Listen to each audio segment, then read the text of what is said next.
दोस्तों नमस्कार। मैं आलोक शुक्ला अपने YouTube चैनल पर आपका स्वागत करता हूं। माध्यमिक कक्षाओं में गतिविधि आधारित विज्ञान पढ़ाने की श्रृंखला में आज हम ऊष्मा एवं ताप पर बात करेंगे। पर आगे बढ़ने के पहले मेरी चैनल को सब्सक्राइब कर लीजिए और बेल आइकॉन भी दबा दीजिए, जिससे हर नए वीडियो का नोटिफिकेशन आपको मिलता रहे। अगर वीडियो अच्छा लगे तो इसे लाइक और शेयर भी जरूर करिएगा। ऊष्मा एक प्रकार की ऊर्जा है। ऊष्मा के कारण ही हमें गर्म और ठंडा महसूस होता है। जब ऊष्मा हमारे शरीर में प्रवेश करती है तो हमें गर्म महसूस होता है, और जब ऊष्मा हमारे शरीर से बाहर जाती है तो हमें ठंडा महसूस होता है।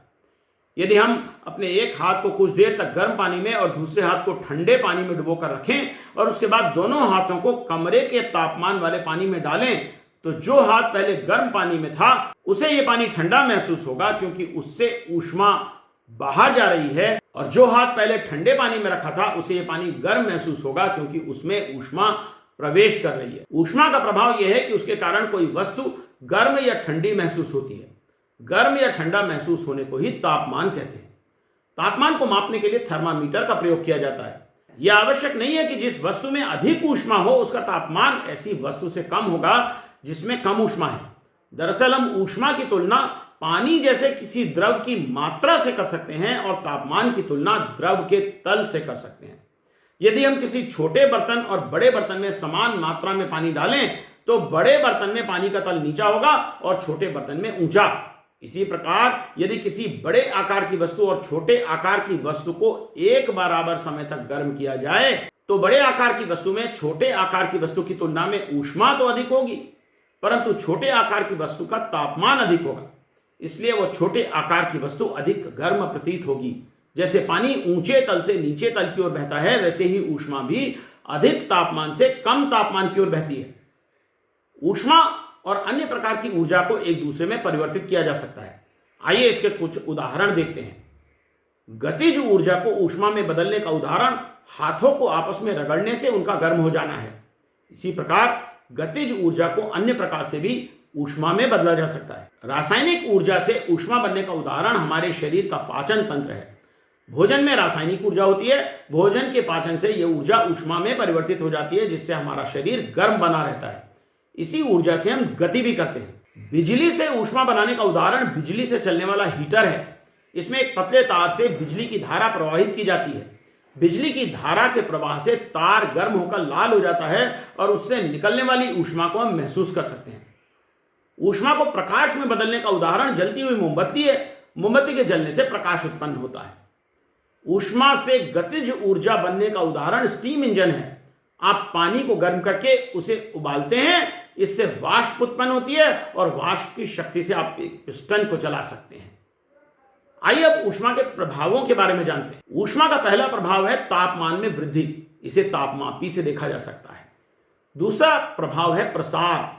ऊष्मा से द्रवों के प्रसार को आप तापमापी में देख सकते हैं। गर्म पानी में रखने पर तापमापी में पारा चढ़ता हुआ दिखता है। ऊष्मा के द्वारा ठोस में प्रसार एक प्रयोग के द्वारा देखा जा सकता है। एक गेंद जो साधारण रूप से एक छल्ले से निकल जाती है, उसे गर्म करने पर वो छल्ले से नहीं निकल पाती और ठंडा करने पर पुनः निकल जाती है। ऊष्मा के द्वारा गैस में प्रसार को देखने के लिए भी एक प्रयोग किया जा सकता है। एक बोतल के मुंह पर एक गुब्बारा बांध दीजिए। अब बोतल को पानी में रखकर पानी को गर्म करिए। गर्म पानी से ऊष्मा बोतल में बंद हवा में जाती है, जिससे हवा में प्रसार होता है। यह हवा गुब्बारे में जाकर गुब्बारे को फुला देती है। ऊष्मा का तीसरा प्रभाव है पदार्थ की अवस्था में परिवर्तन। यदि बर्फ के कुछ टुकड़ों को एक बर्तन में डालकर गर्म किया जाए तो कुछ समय में बर्फ पानी में बदल जाता है, और अधिक गर्म करने पर पानी वाष्प में बदल जाता है। प्रत्येक पदार्थ एक निश्चित तापमान पर ठोस से द्रव में बदलता है। इसे उस पदार्थ का हिमांक अथवा गलनांक कहते हैं। इसी प्रकार प्रत्येक पदार्थ एक निश्चित तापमान पर द्रव से गैस में बदलता है। इसे उसका क्वथनांक या संघनन बिंदु कहते हैं। जब कोई पदार्थ गलना प्रारंभ करता है तो उसे ऊष्मा देने पर भी उसका तापमान तब तक नहीं बढ़ता जब तक वो पूरा गल न जाए। इसी प्रकार जब कोई पदार्थ द्रव से वाष्प में परिवर्तित होता है तो उसका तापमान भी तब तक स्थिर रहता है जब तक वो पूरा वाष्प में न बदल जाए। ऐसा इसलिए होता है कि इस समय ऊष्मा तापमान को न बढ़ाकर पदार्थ के अणुओं की गतिज ऊर्जा को बढ़ाने का काम कर रही होती है। इस ऊष्मा को गुप्त ऊष्मा कहा जाता है। Water is that the ice sort of gradually melts and this is called the latent heat of fusion.